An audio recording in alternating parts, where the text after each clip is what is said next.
নির্বাচনের গরম হাওয়া লেগেছে লেগেছে, নির্বাচনের গরম হাওয়া লেগেছে।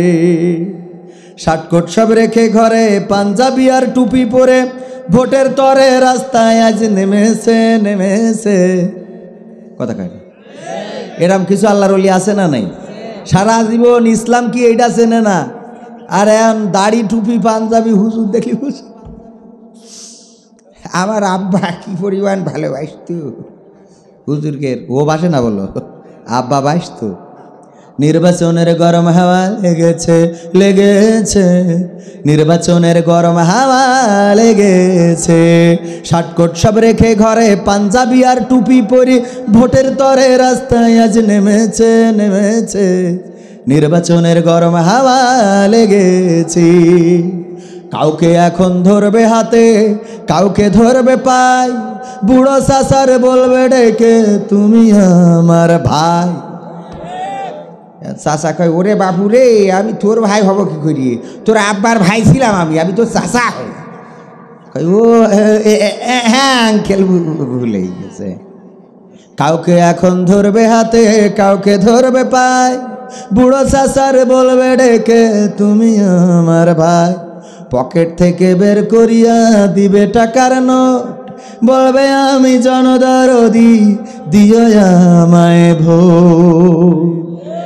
এসব শুনে কলিম চাচা অনেকখানি রেগেছে। কোন কারণে রেগেছে? কলিম চাচা একবার চেয়ারম্যান সাহেবের কাছে গিয়েছিল, যাই বলতেছে বাবু আমার বোর জন্য একটা বিধবা ভাতার কাট করে দাও। তো চেয়ারম্যান সাহেব বলছে তোমার বোর জন্য বিধবা ভাতার কাট করবো, এখনো তুমি মরিয়ে পারি যাও, তুমি মরো কবরে রেখে আসি, তারপরে যাই তোমার বউ বিধবা হইবানে তখন একটা কাট করি দেবানে। তো আর বাপু কইও না, গদখালি গেলি যা দেখি ফুল বাগানে সব জোড়ায় ঘুরি বেড়াচ্ছে আর খুপা কিনেতে মাথায় পড়াচ্ছে। আমি তো তোমার চাষির জন্য কিছু করতে পারলাম না, তার জীবনে একটা শখ যে মরার আগে আমি ওর একটা বিধবা ভাতার কাট করে দিয়ে কবরে যেতে চাই। কত বড় চাষাকে ভাইতেছে, ওই চাষা বিষয়টা বুঝেছি, বুড়ো বয়সে একটু প্রেম প্রীতি থাকে, তাই বললে কি আর ওই গদখালির ওই ফুল কিনে কি আর মাথায় দিতে পারে? কন এটা লজ্জা করে না তো বিধবা ভাতার কাট করে দেবে। এই জন্যই চাষা খেপেছে কি নির্বাচনের গরম হাওয়া লেগেছে। পড়বে নামাজ উজু ছাড়া কেমন ইমানদার, জানে না কোনটা কিসের নামাজ কোনটা জানাজার। ঈদুল আজহার জানাজার নামাজ আগামীকালকে 9টার সময় শুরু হবে।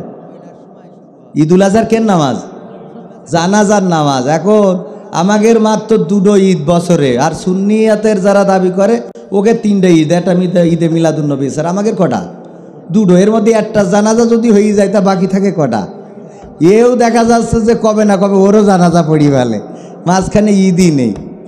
হ্যাঁ, পড়বে নামাজ উজু ছাড়া কেমন ইমানদার, জানে না কোনটা কিসের নামাজ কোনটা জানাজার। দিবে সালাম পথে ঘাটে দেখলে কোন লোক, মুসলিম কিংবা হিন্দু বৌদ্ধ খ্রিস্টান হয় হো। সালামের তোর সালামালাইকুম সালামালাইকুম আছে না নাই? বসন্তেরই কোকিল ওরা এমন সেজেছে, নির্বাচনের গরম হাওয়া লেগেছে। করবে নেতা জনসভা, বলবে কত কথা, পাশ করিয়া মুছে দেবে গরিব দুঃখীর ব্যথা। গোড়পাড়ার ওই ভাঙা রাস্তা করবে পিচেরও ঢালাই, ঘরে ঘরে কারেন্ট দেবে লোডশেডিং ও নাই। এরা ওয়াদা করে না? ওয়াদার শেষ নেই, ইচ্ছা মতো যা। পাশে পিএস বলে যে স্যার আপনি যেভাবে ওয়াদা করতেছেন সরকারেও তো এত দিয়ে পারবে না। হ্যাঁ, সরকারেও তো এত দিয়ে পারবে না। কয় ওরে বাপুরে ভোট পর্যন্ত জাতি দে, তারপর ভোটের পরে ফাঁস করে না। ঠিক জানেন কি না? জানেন এক বুড়ো একবার ওই ভোটের আগে এক চেয়ারম্যান প্রার্থী, তো তার বাড়ি গেছে, বাড়ির কাছে যে বলছে যে এই বাপু হ্যাঁ গো আবার পানি ঝিসে লেগেছে, একটু পানি খাওয়া। ও চাচা পানি খাবেন, আসেন। চাচার বসাই তো এই চাচা পানি খাবে শিগগিরি, এই পানি নিয়ে আয়। তো পানি আনিছে, মুখটি খুলিছে, তা ফুস করে উঠিছে। তো চাচা মনে করছে ইয়ে আবার কোন পানি, কি আবে জমজমের নাকি? কারণ চাচা জীবনে তো খাইনি। এখন ওই পানি যখন দিয়েছে খেয়েছে, ফস করা পানি। আরে খেয়ে বাড়ি দিয়ে চাষির কয় কোনো কথা হবে না, ওর ভোট যদি আমি মরি যাই তা তুই দিবি, কারণ যে পানি খাওয়াইছে হ্যাঁ গো আল্লাহর কাছে একটাই আসা, ওর জন্য একটা ভোট দিয়ে বলতে পারি।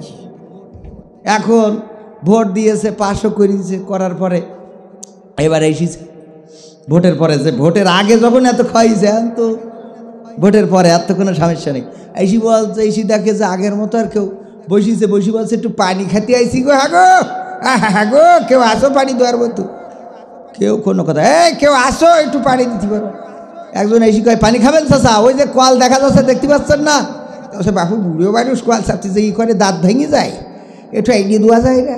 তো এই নিয়ে দিয়েছে, তো ওই পানি গিলাসে করি কলেরতে খাচ্ছে আর খাচ্ছে। ভোটের আগে আইলাম, তা পানির ঘটি খুলিল, তা ফাঁস করিয়ে উঠিল। আর এখন ভোটের পরে পাশে চাচা, সেটা তো ভোটের আগে, ভোটের পরে যে ফাঁস করে না তা জানেন না? ঠিক আছে তো?